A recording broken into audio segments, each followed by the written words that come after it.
आज मैं बैठा हूं उत्तर प्रदेश के शेरों के साथ। पूरे देश का खाका उठा के देखा जाए तो सबसे ज्यादा कैंडिडेट उत्तर प्रदेश राज्य से अपीयर होते हैं। तो आज का ये मूवमेंट बहुत खास होने वाला है। आज एनडीए स्पेशल उत्तर प्रदेश के बच्चों के साथ हूं और उनके आगे की स्ट्रैटेजी हम समझेंगे कि आखिर 10 अप्रैल को जो एग्जाम है उसमें वो क्या बेहतर करने वाले हैं, 4 सितंबर के लिए उनकी क्या स्ट्रैटेजी है। साथ ही साथ हम जानने की कोशिश करेंगे कि जो क्रमशः हमारे यहाँ ऑल इंडिया मॉक टेस्ट में वो लगातार बैठ रहे हैं उनमें उनका रोल किस तरह से होने वाला है। और मैं कहना चाहता हूँ कि अगर इस देश में one of the greatest entry की मैं बात करता हूँ, one of the greatest job की मैं बात करता हूं, तो will talk about the national defence academy. हमारे गांव ने हमको क्या दिया, हमारे जिले ने हमको क्या दिया, हमारे माँ बाप ने हमको क्या दिया, हमारे देश ने हमको क्या दिया, हमारे राज्य ने हमको क्या दिया। ये बेवकूफ़ लोग सोचते हैं। मुझे फ़र्क इस बात से पड़ता है कि मुझे अपने उस गाँव, अपने ज़िले, अपने राज्य और अपने देश को क्या देना है, and that is more important. ठीक है ना। मुझे लगता है कि हर बच्चे को एनडीए लक्ष्य बनाना चाहिए। और पूरे देश को फिर से आश्वस्त करना चाहता हूं मैं और क्लियर करना चाहता हूं कि प्लीज़ 10+2 के बाद आप जेईई एग्जाम में एटलीस्ट बैठिए। 4 एसएसबी एक साल के अंदर, आप इसका मायने समझते हैं? और +2 एनडीए आना आपके पास, 6 एसएसबी इन अ ईयर। यार 6 बार एसएसबी देंगे आप असफलता को पाएंगे। जैसे एमकेसीएन का एक पूरा गिरोह है नेशनल डिफेंस एकेडमी में, बोले तो ज़्यादा से ज़्यादा संख्या में वहाँ बच्चे होते हैं। सौरभ सिंह के चैनल पे रियल स्टोरीज की कहानी शुरू किया मैंने, तो बहुत टफ है ये। जैसे लोग क्या होता ना कि सलमान शाहरुख आमिर को देखना चाहते हैं, आप समझे ना बच्चा, उनको रियल हीरो बनाना चाहते हैं। बट मैं थोड़ा सा इस मामले में अल्टर आदमी हूँ। मैंने कहा रियल हीरो तो कोई और है और जो रियल हीरो है मैं उसकी कहानी बताऊंगा। और मुझे लगता है कि कितना भी डिमोटिवेटेड हो आप ज़िंदगी में, एक बार बस वो कहानी देखिए, आपका दिल जीत के हम रख लेंगे। तो ज़िंदगी में जो भी चीज़ आप नहीं कर पा रहे हैं, आपसे नहीं हो रही है, उसके पीछे एक ही रीज़न है, बस आपने प्रयास नहीं किया।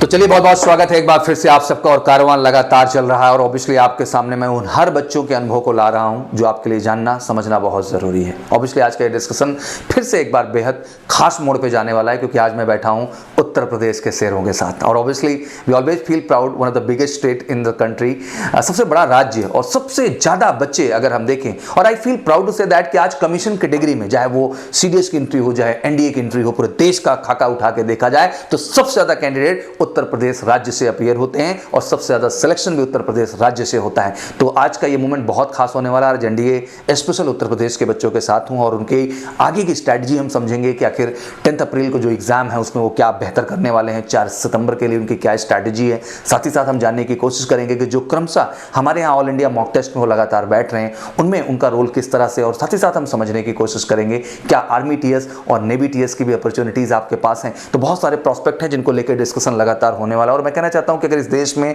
One of the greatest entry की मैं बात करता हूं, one of the greatest job की मैं बात करता हूं, तो will talk about the national defence academy, जो कि ट्राई सर्विसेज एंट्री है for the Indian army, Indian air force and Indian navy. तो चलिए तेजी के साथ इस कारवां को आगे बढ़ाते हैं और इन बच्चों से इनके अनुभव और इस बार के टारगेट, गोल और इनके ओवरऑल फोकस को समझते हैं कि आखिर 10 अप्रैल को ये क्या कमाल करने वाले हैं। तो चलिए स्टार्ट करते हैं। तो सबसे पहले आते हैं वैभव के पास। वैभव, तो बेसिकली आप कहाँ से हैं उत्तर प्रदेश में? उत्तर प्रदेश मिर्ज़ापुर जिले। मिर्ज़ापुर जिले के हैं। मिर्ज़ापुर सीरीज के बाद back to the pavilion series देखा कि नहीं देखा आपने? ये सब देखें। चलिए बढ़िया बात है। इंटरव्यू में जब आप बैठे थे आर्मी टीएस के, तो आपसे इस प्रो लेके इंटरव्यू ऑफिसर ने कुछ पूछा था? नहीं सर, इसके रिलेटेड तो उन्होंने कुछ नहीं पूछा, बट मिर्ज़ापुर के विषय में पूछा होगा। चलिए बढ़िया। तो वैभव सबसे पहले बताएं कि इस बार 10 अप्रैल को लेके किस तरह से आप तैयार हैं और कितने आश्वस्त हैं एग्जाम को लेके? सर जैसे मैंने मेजर कल्सी में एडमिशन लिया था पिछले साल जुलाई लास्ट में, तो मेरा 1 ईयर का कोर्स था। तो 1 ईयर कोर्स में लगभग सिलेबस कंप्लीट ही हो चुके हैं और मैं खुद से रिवीजन कर रहा हूँ। और यहाँ पे जो मॉक टेस्ट हो रहे हैं वो मुझे असली फीलिंग, रियल की फीलिंग जो है वो हमें दे रहे हैं। हम कितने पानी में हैं, कितना हम नंबर ला रहे हैं अभी, वो चीज़ें बहुत हेल्प कर रही हैं मुझे। तो मैं मॉक टेस्ट से और अच्छा सीख रहा हूँ और खुद से अच्छे प्रिपरेशन। बट एक सीधा प्रश्न तो होगा वैभव मेरा कि 10 अप्रैल को क्या कमाल होने वाला है? मैं सर पूरा मेरा कोशिश रहेगा कि मैं 10 अप्रैल को पेपर क्रैक करूंगा सर। और मुझे लगता है कि आपका आत्मविश्वास डबल होना भी चाहिए क्योंकि वैभव 24 को भी आपके एसएसबी लगी है अप्रैल में और मई में भी आपके एसएसबी लगी है। कितने मई को? 9 मई को sir selection centre east Bengaluru. अच्छा बेंगलुरु है। और 24 अप्रैल को कहाँ का है आपका? NSB Visakhapatnam. Visakhapatnam, that mean Indian navy के लिए भी आप जा रहे हैं और इंडियन आर्मी के लिए भी जा रहे हैं। वैभव के थ्रू थोड़ा क्लैरिटी कर देना चाहता हूँ, पूरे देश को फिर से आश्वस्त करना चाहता हूँ मैं और क्लियर करना चाहता हूँ कि प्लीज़ 10+2 के बाद आप जेई एग्जाम में एटलीस्ट बैठिए, बहुत ज़रूरी है आपके लिए, क्योंकि मैं नहीं चाहता 2 एंट्री आर्मी टीएस और 2 एंट्री नेवी टीएस कि आप मिस करें। 4 एसएसबी एक साल के अंदर, आप इसका मायने समझते हैं? और प्लस 2 एनडीए आना आपके पास, 6 एसएसबी इन अ ईयर। यार 6 बार एसएसबी देंगे, आप असफलता को पाएंगे, आप श्योर शॉर्ट सफलता की ओर बढ़ जाएंगे। और आपके पास एटलीस्ट 2 ईयर का मौका होगा। कितना मौका होगा? मतलब आपके पास 12 अपॉर्चुनिटी हो जाएंगे। कितनी अपॉर्चुनिटी हो जाएंगे? अब 12 बार तो कोई नहीं फेल होता यार। तो द पॉइंट इज दैट कि वो एनर्जी लाएं। इसलिए लगातार हर सेशन, हर वीडियो में मैं बच्चों को बता रहा हूं कि 10th का एग्जाम हो गया है, उठ के भागो।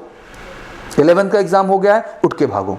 और अब एनडीए फाउंडेशन प्रोग्राम का एमकेसी में आके हिस्सा बन जाओ। रीजन क्या है मैं आपको समझाना चाहता हूं कि 2 साल, मैं ये भी नहीं कहता, जैसे एक प्रश्न उठता है सर 2 साल की स्कूलिंग है, मुझे उससे ऐतराज नहीं है।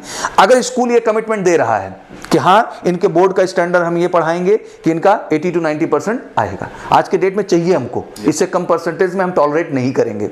वो ठीक है कि परसेंटेज की वैल्यू नहीं, किसी एग्जाम में जाए एनडीए हो, कल को एयरफोर्स भी हो रहा है या कोई भी एग्जाम हो रहा है, उसको वैल्यू नहीं की जा रही है। बट वैल्यू हो ना हो, उससे आपके एकेडमिक एक्सीलेंस का पता चलता है, और वो मुझे अप टू स्टैंडर्ड तक चाहिए, पहली चीज। दूसरा कंडीशन यहां बनती है बच्चा कि आपको 11th के बाद ही आप एलिजिबल हो जाते हैं। सितंबर वाला अटेम्प्ट जो आप गंवा देते हैं, आप अप्रैल वाला अटेम्प्ट गंवा देते हैं मार्च वाले बोर्ड एग्जाम के चक्कर में, फिर रिजल्ट के इंतजार में अगला सितंबर, 3 चांस गंवाना, और उसके बाद ग्राउंड नहीं है। अगर स्कूल जिम्मेदारी लेता है कि बोर्ड में इतना परसेंटेज आएगा, जेई मेन में भी बच्चा अच्छा करेगा और एनडीए जैसा एग्जाम भी क्रैक कर सकता है, मुझे कोई ऐतराज नहीं है। आप रुकिए और पढ़ाइए। अगर आप ऐसा नहीं कर सकते हैं तो प्लीज उनको हमारे पास भेजिए, क्योंकि हमें 2 साल अगर मौका मिल गया काम करने का बेटा, तो उसकी पूरी पर्सनैलिटी ट्रेड्स को हम बदल के रख देंगे। सोचो इस दौरान वो कितने मॉक टेस्ट देगा, कितना वो जो है एकेडमिक प्रॉपर तरीके से, क्योंकि कुछ भी हो बेटा 2 साल का सिलेबस 6 महीने में दबाव है कि नहीं है? 6 महीने में दबाव है कि नहीं है? और टेक्निकली मैं बता दूं कि कंपनी ने 1 साल के प्रोग्राम को बेटा बंद कर दिया, क्योंकि कंपनी के सामने बड़ा चैलेंज खड़ा था, क्योंकि एग्जाम 6 महीने पे हो रहे हैं। क्या हो रहे हैं बेटा? तो 1 साल की कौन सी तैयारी है भाई? वो हो ही नहीं सकती है। तो कंपनी ने कहा कि आपको केवल 6 महीने के लिए आना होगा, 6 महीने टारगेट पढ़ाई होगी, जिसमें हम आपको 6 महीने के एग्जाम के लिए तैयार करेंगे। और इसके साथ साथ कंपनी ने एक प्रोग्राम चला करता था 45 डेज का, उसको भी बंद कर दिया। अब 3 महीने का प्रोग्राम दिया। 3 महीने और 6 महीने के प्रोग्राम में टेक्निकली कोई अंतर नहीं है। 6 महीने वाले में आएंगे तो 3 से 4 घंटे आप डेली पढ़ेंगे, और आप 3 महीने वाले में आएंगे तो डेली 6 से 7 घंटे आप पढ़ेंगे। तो लाजमी सी बात है कि अगर घंटा जोड़ोगे तो दोनों को क्या निकलेगा? बराबर निकलेगा। तो कॉन्सेप्ट को थोड़ा सा चेंज किया गया यहाँ पे। देखो, जैसे कि आपने कहा कि अभी तक मॉक टेस्ट के परफॉर्मेंस में आपका जो स्कोर रहा है वो 35% का रहा है। क्या मानते हैं आपकी, क्या था जो स्कोर ये 50 के अबव नहीं जा पाया? सर हमारी लैक ऑफ प्रिपरेशंस थोड़ी थी सर, और मतलब कोविड की सिचुएशन से तो मैं घर पे था, तो उस समय मैं अच्छे से उतना प्रिपेयर नहीं कर पाया। बोर्ड का जो ग्राउंड होता है वो नहीं मेंटेन हो पाया सर, इसीलिए ये थोड़ा दुर्भाग्य है बेटा। मैं मानता हूं कि आप सबके लिए थोड़ा सा अनलकी पॉइंट तो रहा ही है, क्योंकि 2020 भी सर बर्बाद हुआ, 2021 भी हुआ, और कहीं ना कहीं सर वो एकेडमिक समय नहीं मिल पाया जो हमें रिक्वायर्ड था। बट अब इसका रोना भी तो नहीं रो सकते हैं, हमें ज़िंदगी में क्या करना है? आगे बढ़ना है और बेहतर करना है। ठीक है बाबू, मेरे तरफ से बहुत बहुत गुड लक आपको बच्चा, बिकॉज दोनों एसएसबी आप अच्छे से दें। एसएसबी तो आप अच्छे से देंगे ही, बट साथ ही साथ मैं आशा करता हूँ कि आप 10 अप्रैल के एनडीए एग्जाम को क्वालिफाई करेंगे। एंड ऑब्वियसली फिर बैक टू बैक एसएसबी लगी होगी, कि अप्रैल भी देगा, मई भी देगा, और संजोग से जो है जून और जुलाई में भी शेड्यूल हो जाएगी एसएसबी। हाँ, तो अभी आयुष का एग्जाम्पल आया तो मैं तुमको याद भी करा दूँ कि आयुष क्या हुआ कि 18 अप्रैल वाला 2021 का उसको नहीं क्रैक कर पाया। अब बैचमेट तो सब आगे बढ़ गए, अब उसके ज़्यादातर जो कोर्स मेट या सीनियर जो भी थे वो सब एनडीए पहुंच गए, 1 जो है 47 एंट्री के थ्रू, ठीक है ना। अब वो भी चाहता है, अब उसने नवंबर वाला एनडीए क्वालिफाई कर दिया, 14 नवंबर वाला, बट उससे पहले टीएस एंट्री में बैठ गया। अब उसने टीएस क्रैक कर लिया, अब उसको मार्च में टीएस ज्वाइन करना है, और गांधीनगर में अप्रैल में एसएसबी लगी हुई है उसकी, और उस बंदे में इतना पोटेंशियल है कि एनडीए। अब भाई होता है ना कि हमारे सारे कोर्स मेट, जैसे एमकेसीएन का एक पूरा गिरोह है नेशनल डिफेंस एकेडमी में, बोले तो ज्यादा से ज्यादा संख्या में वहां बच्चे होते हैं, तो अच्छा लगता है ना कि आप वहीं से आ रहे हो जहां से हम भी आए हैं। तो वहां जाने पे सीनियर वगैरह बड़ा सपोर्ट करते हैं, प्यार करते हैं, हर चीज मानते हैं कि हाँ ठीक है। बहरहाल टीएस में भी टेंशन मत लो, पहुंचो वहां भी सीनियर सब बैठे हुए हैं। तो पॉइंट इज दैट कि वो कह रहे थे सर मेरे को उधर जाना है। हमने कहा चलो अब तुम्हारा ऑप्शन खत्म होता है, तुमको आर्मी टीएस के थ्रू जा करके जो है टेक्निकल एंट्री स्कीम ही क्या करनी पड़ेगी, ज्वाइन करनी पड़ेगी। तो वो बहुत सारे रास्ते आपके बन रहे हैं बेटा, आप फोकस करिए अपनी पर्सनालिटी ट्रेड्स पे, एकेडमिक्स पे। ये बहुत प्राइम टाइम है आपकी ज़िंदगी का, अगले 3-4 महीने में बहुत कुछ बदल सकता है, और आप जान लगा दीजिए अपना, और हम आपके साथ हैं, आपको टेंशन लेने की ज़रूरत नहीं। चलिए, थैंक यू सो मच। कहाँ से हैं आप? ध्रुव मिश्रा, मैनपुरी। Mainpuri, western UP. चलो बढ़िया जी। वेस्टर्न यूपी के बहादुरों को अभी अपना अलग ही जलवा है। हाँ, वेस्टर्न यूपी का सबसे ज़्यादा पार्टिसिपेशन हमारे जो है कमीशन कैटेगरी में, मतलब मैक्सिमम जितने भी डिस्ट्रिक्ट हम लोग देखते हैं उधर फौज को लेके एक अलग ही अंगारा है। हाँ, सारे के सारे जाट बोले तो फौज। हाँ, वो कहते हैं या तो फौज या तो मौज। हाँ, we don't have another options, कोई और ऑप्शंस नहीं है। बताइए कुछ अपने बारे में बच्चा। सर मैं मैनपुर से हूँ और क्या कहते हैं मेरी 12th तक 2 साल तो सर लॉकडाउन रहा, उसके बाद मेजर कल सी क्लासेस। चाचू आर्मी में है, बड़े चाचू भी आर्मी में ही हैं जी। तो फैमिली बैकग्राउंड ऑलरेडी। हाँ, तो आर्मी मेरा था, फिर एक फ्रेंड का NDA में हुआ, वही जो 147 अच्छा 140। क्या नाम है आपके मित्र का? योगेश यादव। योगेश यादव, तो वो सेलेक्ट हो गए योगेश। हाँ, उसी ने फिर उसी के जरिए से मैं NDA का फिर मेजर कल से ज्वाइन किया और फिर आपका कारवां शुरू हुआ। कैसा चल रहा है आपका मॉक टेस्ट में बच्चा परफॉर्मेंस? सर मॉक टेस्ट में तो वीक चल रहा है, 29% से ज़्यादा पहुंच पा रहे हैं आप। तो कैसे लगता है 10 अप्रैल को कैसे कमाल करेंगे आप? अगर आप अपने मित्र योगेश को देखते हैं और आप उनसे इंस्पायर होते हैं, तो अगर योगेश आपके मित्र हैं तो आप उसकी पर्सनैलिटी अच्छे से समझते होंगे। Yes sir. तो टैलेंटेड रहा होगा, स्मार्ट रहा होगा और तेज तर्राक बच्चा रहा होगा। तो कहीं ना कहीं वही चीज़ तो आपके अंदर भी बच्चा डिमांड की जाएगी। तो उसको कैसे बिल्डअप करेंगे भैया आप? सर बाकी एग्जाम की प्रिपरेशन कर रहा हूँ, प्रैक्टिस पे प्रीवियस ईयर भी लगा रहा हूँ और भी कर रहा हूँ सर। 100% झोंक दीजिए इस समय और जान लगा दीजिए 10 अप्रैल वाले में। आप चलिए, thank you so much. Please pass to. आपका क्या नाम है बच्चा? सर वेद प्रताप सरोज। कहाँ से belong? Sir I am from Pratapgarh से। अच्छा, प्रतापगढ़ से हो, मतलब हमारे कोर जिले से हो आप। हाँ, अच्छा लगता है, प्रतापगढ़ के लोग भी तैयारी करने निकलते हैं। तो प्रतापगढ़ में कहाँ से हो? सर प्रतापगढ़ में सुल्तानपुर गांव है एक, सर गाजी के बाग के पास। गाजी के बाग के पास सुल्तानपुर है। वही तो कुछ गांव हैं जो प्रतापगढ़ में मोर एक्टिव है, जैसे बहुचरा हुआ आपका, सराय हुआ आपका। ये सब ऐसी जगह हैं जहाँ से बच्चे निकलते हैं ज़्यादातर कंपटीशन में, और बड़ा अच्छा ही बैकग्राउंड है स्टडीज़ को लेकर के। कैसी तैयारी आपकी चल रही है बच्चा? सर तैयारी तो ठीक ठाक ही चल रही है सर। जैसे कि अभी मॉक टेस्ट दिए थे, इसमें थोड़ा गड़बड़ आया सर। जैसे आपने कहा कि स्वास्थ्य थोड़ा गड़बड़ हुआ था जी सर। तो अभी स्वास्थ्य आपका सही है? जी सर। अब कोई दिक्कत नहीं है? नहीं सर। 3 अप्रैल को रॉक स्टार परफॉर्मेंस देंगे इस बार? 10 अप्रैल सर। 3 अप्रैल को मॉक टेस्ट है पहले। हाँ, मेन एग्जाम से पहले एग्जाम। अच्छा, बच्चे कह रहे सर 13 को करा रहे फिर कैसे कराएंगे? हमने कहा 1 हफ्ते पहले कराऊंगा, सच जानवाऊंगा आपको कि क्या है। नहीं, बच्चों को डबल पैशन भी इससे बन रहा है। नहीं सर, 3 वाले में कमाल करना है हमको, 10 वाले में तो कमाल सर फाइनली करना ही करना है। ठीक है, तो स्ट्रैटेजी पूरी टाइट है? Yes sir. कॉन्फिडेंट है पूरी तरह से? बिल्कुल बेटा, और मुझे लगता है भैया ये बेस्ट अपॉर्चुनिटी है, जान लगा दो एकदम। और मुझे लगता है कि यही मौका है बच्चा अपने परिवार को, अपने समाज को, अपने उस गांव को, जैसे भी आपने गांव का नाम बताया, आपने बताया कि बहुत छोटा सा गांव है, उसको बड़ा कौन करेगा? आप करेंगे।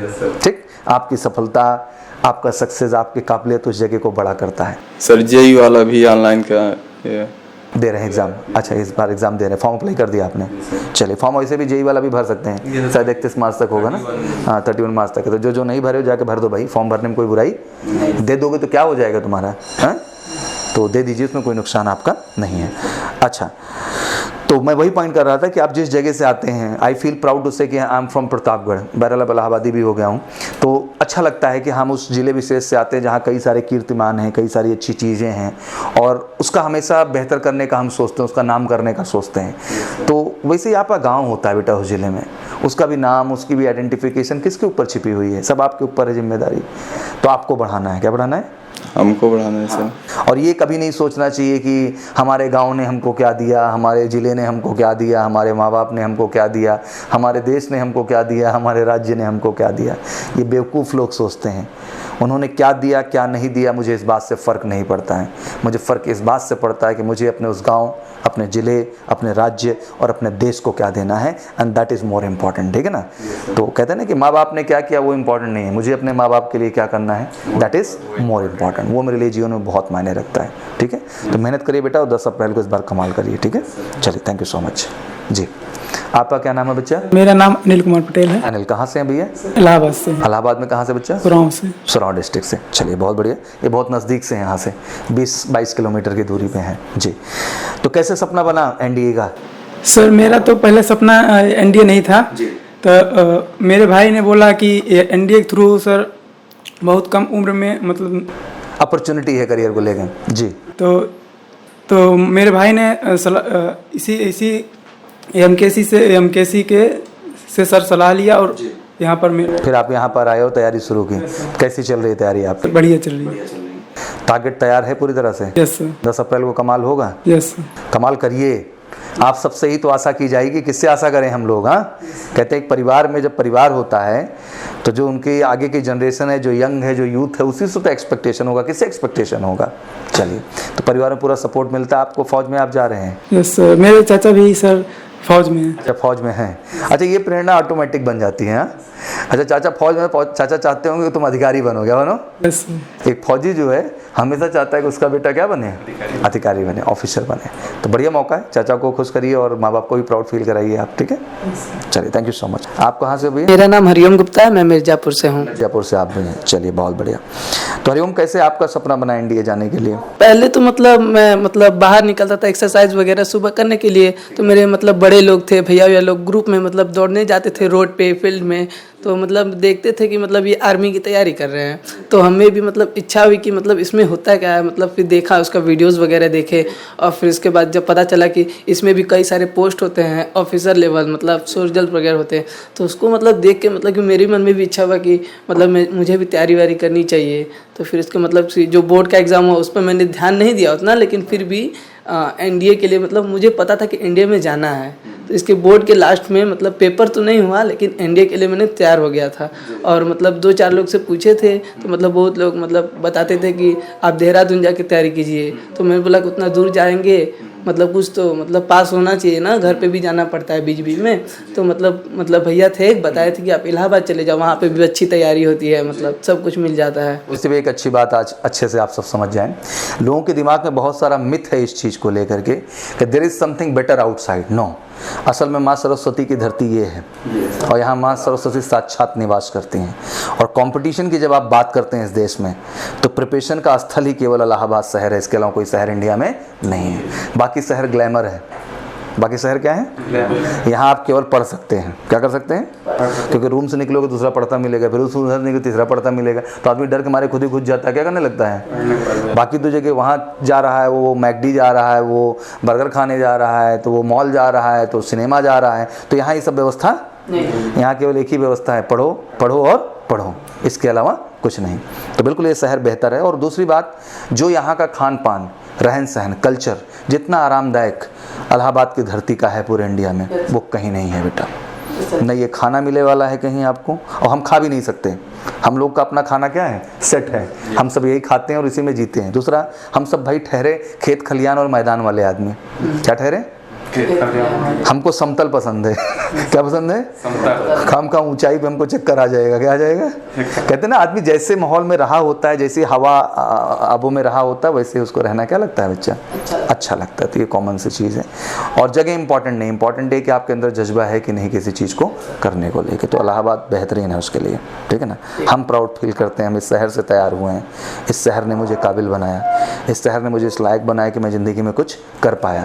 तो आई थिंक एवरीबडी, जितने भी भैया सीनियर हैं, कुछ भी पूछेंगे तो सब कहाँ से कंपटीशन क्लियर किए हैं बैठ के? इसी इलाहाबाद शहर से। पूरा भारत सेंट्रलाइज है इस लोकेशन को लेकर के, ठीक है। तो कैसी तैयारी है अभी आपकी 10 अप्रैल को लेके? सर 10 अप्रैल को लेके अभी तो क्लासेस में जो कोर्स चल रहे थे तो लगभग खत्म होने वाला है। तो हम लोग सर से बोले कि प्रीवियस ईयर कराने के लिए, तो प्रीवियस ईयर पेपर सब आ गया तो करा रहे हैं। और केमिस्ट्री बायो की भी क्लास अब चल रही है बेटर तरीके से। हम लोग प्रीवियस ईयर का तैयारी कर रहे हैं, और फिर उसके बाद पूरा तो प्रीवियस ईयर के क्वेश्चंस लगा रहे हैं, तो आप कॉन्फिडेंट महसूस कर रहे हैं बच्चा? तो अब लग रहा है आप कर लेंगे उसको? ऐसा शुरू हम लोग करते थे 30-40 क्वेश्चन कि तुरंत कर लेते हैं, फिर उसके बाद क्वेश्चन फंसने लगते हैं, धीरे धीरे फंसने लगते हैं। हाँ, चलिए, नहीं, अब सवाल एक सॉल्व करिए क्लास के अंदर, सब बेहतर करिए, ठीक है बच्चा। चलिए, थैंक यू वेरी मच। आपका क्या नाम है बच्चा? सर मेरा नाम शुभम यादव है, मैं प्रयागराज जिले से हूँ। प्रयागराज में कहाँ से हैं आप? सर प्रयागराज दलीपुर। अच्छा, दलीपुर से। चलो बढ़िया जी। तो कैसे आपका सपना बना बच्चा इंडिया के लिए? सर मैं जब जिस कॉलेज में पढ़ रहा था 9th में था, तो सर एमकेजी परिवार से आशुतोष मौर्य एक सिलेक्शन उनका एनडीए में हुआ था। सर वो कॉलेज में गए थे तो मैं देखा सर मोटिवेशन उत्पन्न हुआ उनको देखने देख करके, एक पॉजिटिविटी अंदर आई है कि ये कर सकते हैं तो हम भी कर सकते हैं। जी बिल्कुल। परिवार में जाएँ, वहाँ से फिर एनडीए में सिलेक्शन ले। बिल्कुल। अच्छा, एक अच्छी बात और मैं बताऊं आपको बच्चा, ये देश को मालूम नहीं क्यों इस चीज़ को लेके भ्रम भी है, मैं समझ नहीं पाता कभी कभी। मुझे लगता है कि हर बच्चे को एनडीए लक्ष्य बनाना चाहिए। मैं रीज़न इसका देता हूं आपको। पहली बात एनडीए लक्ष्य आपने बनाया तो आप एक स्टैंडर्ड प्रिपरेशन में गए। अब air force, navy, Indian coast guard, army जैसे एग्जाम आपके लिए हलवा है, आप 1 मिनट में उड़ा देंगे। अब जैसे बच्चा एसएसबी फेस करके आया है, अब इसको फेज 2 क्या लगेगा एयरफोर्स का? हल्लू। मतलब इसका लेवल ही क्या है, उससे बाप लेवल है एग्जैक्टली। तो क्यों ना हम टॉप प्रिपरेशन करें, हम लो प्रिपरेशन क्यों शुरू करें? कहते हैं जब लक्ष्य कहते हैं गोल क्या बनाना चाहिए हमेशा, अब बनाना चाहिए, लोअर बनाना चाहिए। अब गोल है एनडीए, और एनडीए आप कर रहे हैं। सोचिए एनडीए तो लिया ही, जेई जैसे एग्जाम में बैठ के आर्मी टीएस, नेवी टीएस लिया, 6 एसएसबी का जुगाड़ हुआ, और उसके बाद आप एयरफोर्स का फॉर्म आएगा तो सर वो भी भरेंगे, किसी ने रोका है क्या? नेवी का फॉर्म आएगा सर वो भी भरेंगे, इंडियन कोस्ट गार्ड आएगा सर वो भी भरेंगे, आर्मी टेक्निकल क्लर्क कैटेगरी आएगी सर वो भी भरेंगे। क्यों नहीं भरेंगे सर? जो मौका आएगा सब भरेंगे हम। और जो भी एग्जाम आएगा हम कह रहे हैं निकाल के छोड़ दो, निकाल के क्या कर दो, लेकिन सर अप्रोच तो हम सारा मारेंगे और कहीं ना कहीं अपनी सफलता को क्या करेंगे बच्चा, सुनिश्चित करेंगे। और वही स्ट्रैटेजी हमेशा हम बना के रखना भी चाहते हैं। चलिए थैंक यू सो मच, और अच्छा लगा आप सबसे। जी बताएं। बिल्कुल सर, मैं एट लास्ट यही कहना चाहता हूँ कि पढ़ाई के साथ एक पॉजिटिविटी बहुत ज़रूरी है सर लोगों के, बच्चों के अंदर, जो कि सर हमें आपसे मिलती है सर। आप मोटिवेशनल जो स्टोरी लाते रहते हैं सर अपने चैनल पे और सब कुछ, वो पॉजिटिविटी बहुत ज़रूरी होती है सर, क्योंकि पढ़ाई के साथ साथ कभी कभी बच्चे के अंदर एक निगेटिविटी आती है कि हम कर पाएंगे कि नहीं कर पाएंगे, आती जाती है। तो एक कोई ऐसा रहना चाहिए जो हम लोग को हमेशा मोटिवेट करता रहे, और पॉजिटिविटी हम लोग के अंदर वो हमेशा मतलब टाइम टू टाइम वो देते रहते हैं। आप लोगों का प्यार भी मिल रहा है। मैं ऑनेस्टली बताऊं कि जब मैं सौरभ सिंह के चैनल पे रियल स्टोरीज की कहानी शुरू किया मैंने, तो बहुत टफ है ये। जैसे लोग क्या होता ना कि सलमान, शाहरुख, आमिर को देखना चाहते हैं, आप समझे ना बच्चा, उनको रियल हीरो बनाना चाहते हैं। बट मैं थोड़ा सा इस मामले में अल्टर आदमी हूँ। मैंने कहा रियल हीरो तो कोई और है, और जो रियल हीरो है मैं उसकी कहानी बताऊँगा, कोई सुने या ना सुने, I will complete my duty, मैं अपनी ड्यूटी करूँगा। और मैं आपको बताऊँ कि जब से मैंने ऑनेस्टली इनकी कहानियों पे काम करना शुरू किया है, हाँ ये थोड़ा टफ काम होता है क्योंकि कहानियाँ बड़ी होती हैं, पूरी केस स्टडी होती है, वर्कआउट करना पड़ता है, समझना पड़ता है, तब वो कहानियाँ मैं आपके सामने, तो कभी कभी हफ्ते में 2 बार आ जाती हैं, कभी कभी हफ्ते में 1 बार आ जाती हैं, तो वो कहानियाँ मैं ला रहा हूँ। और मुझे लगता है कि कितना भी डिमोटिवेटेड हुआ आप ज़िंदगी में, एक बार बस वो कहानी देखिए, आपका दिल जीत के हम रख लेंगे, और आपको पता चलेगा कि साला हमारा तो जो लाइफ का कहते हैं डिमोटिवेशन है, इनके आगे तो कुछ है ही नहीं, ये तो अलग है। ये क्या है? अलग लेवल है। हम तो मतलब बहुत तुच्छ प्राणी हो गए उनके सामने जब उनकी कहानियों को और उनकी रियल स्टोरीज़ को हम सुनते हैं। तो बिल्कुल कोशिश मेरी हमेशा से रहती है बच्चा कि उन रियल कहानी को, स्टोरीज़ को मैं आपके सामने ले आऊँ, और आप सबका प्यार भी मिल रहा है, थैंक यू सो मच। मैं कहता भी हूँ उस चीज़ को, क्योंकि पहले व्यू नहीं मिलते थे, अब तो चलो हज़ारों में लोग देखने लगे, क्योंकि लोग नहीं देखना चाहते हैं, लोग उनको देखना चाहते हैं ना जो ग्लैमर में है। क्या है? लेकिन मैंने भी जीवन की एक कसम खाई और शपथ खाई है कि मैं जीवन में इन रियल हीरोज़ की कहानी सुनाऊँगा, और एक दिन मुझे पता है कि पूरा देश देखेगा। क्या देखेगा? क्योंकि उन कहानियों का कोई तोड़ नहीं है इस दुनिया में, उन सच्चाई का कोई अल्टरनेटिव नहीं है, और शायद उनकी वजह से आज हम खुली सांस ले रहे हैं और लाइफ को एंजॉय कर रहे हैं। दिस इज़ ऑल अबाउट, तो उनको तो बताना हक बनता है, ठीक है ना। चलिए thank you so much, and I think it's a lovely discussion with all of you. मेरा बस मिलने का उद्देश्य यही था कि आप भी थोड़ा सा चार्ज हों, और आपके माध्यम से जो हमारे और बच्चे एग्जाम देने के लिए जा रहे हैं वो भी चार्ज हों। 3 अप्रैल के ऑल इंडिया मॉक टेस्ट में जरूर अप्लाई करें। वेबसाइट विजिट करें MajorKalsiClasses.com, वहाँ पे जाएंगे तो मॉक टेस्ट सेक्शन है, अप्रैल मंथ में जाकर 3 अप्रैल सेलेक्ट करिए आप। और एनडीए के लिए भी हो रहा है, सीडीएस के लिए भी हो रहा है, एमएनएस के लिए भी हो रहा है, सोल्जर एंट्री के लिए भी हो रहा है। तो प्लीज़ जाएँ, इसको अप्लाई करें आप, और इस एग्ज़ाम में ज़रूर बैठें, क्योंकि मुझे लगता है कि ये जो हमने शुरुआत की है केवल एक उद्देश्य से की है कि देश का हर बच्चा अपनी रियल क्षमता को क्या कर सके, बच्चा जज कर सके। और लकली 27 तारीख को आपका फेज़ 2 भी होने जा रहा है, शायद जानकारी हो गई होगी आप लोगों को, गौरव सर ने बताया होगा। तो फेज़ 2 भी हम करने जा रहे हैं, तो इस बार आपका BST रहेगा। क्या रहेगा? प्रॉपर उसी फॉर्मेट पे रहेगा, और रिजल्ट आपको पता होगा। रिजल्ट क्या होगा? पता होगा।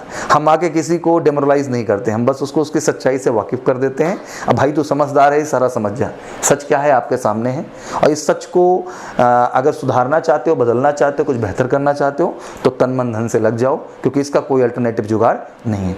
कोई भी सवाल अगर आपको नहीं आ रही है बेटा, तो केवल वो इसीलिए नहीं आ रही है क्योंकि आपने उसके लिए प्रयास नहीं किया। क्या नहीं किया? जिस दिन आप प्रयास कर लेंगे वो सवाल आपके लिए क्या हो जाएगी भैया, आसान हो जाएगी। तो ज़िंदगी में जो भी चीज़ आप नहीं कर पा रहे हैं, आपसे नहीं हो रही है, उसके पीछे एक ही रीज़न है, बस आपने प्रयास नहीं किया। क्या नहीं किया बच्चा? और आपकी ज़िंदगी में बदलाव दूसरा कोई नहीं लाएगा, आपकी ज़िंदगी में बदलाव आप स्वयं लाएंगे। दूसरा गाइड कर सकता है, मोटिवेट कर सकता है, सपोर्ट कर सकता है। अल्टीमेट परफॉर्म किसको करना है बच्चा? आप लोग करना है, ठीक है ना। तो चलिए, thank you so much, it was nice discussion with all of you. और ऐसे ही सेशंस हम लाते रहेंगे और आप सबको इंस्पायर करते रहेंगे कि अगर सच्चाई, अच्छाई और रियलिटी के साथ आप बढ़ेंगे तो जीवन में हर कामयाबी को तय करेंगे। बट उठिए, जागिए और तेजी के साथ भागिए, क्योंकि बहुत ज़रूरी है कि जितना डिले कर रहे हैं उतना नुकसान हो रहा है और इससे भरपाई कर पाना डिफिकल्ट होगा, क्योंकि फौज में सब कुछ है, समय नहीं है। हाँ, और समय के अंतर ही आपको जो है ध्यान रखना पड़ता है। 1 सेकंड की मिस्टेक जिंदगी का काम तमाम हो जाता है। हाँ, तो इट्स वेरी इंपॉर्टेंट कि इसी सीरियसनेस को आप अपने लाइफ में भी रखें कि आपका एक एक मिनट, एक एक दिन, एक एक घंटा पॉजिटिव डायरेक्शन में हो, और वो 24 घंटे रिपीट नहीं होंगे बेटा, अगले दिन नए 24 घंटे होंगे। तो लाजमी सी बात है कि उस दिन का जो 24 घंटे हैं उसका हमको 100% इस्तेमाल करना है।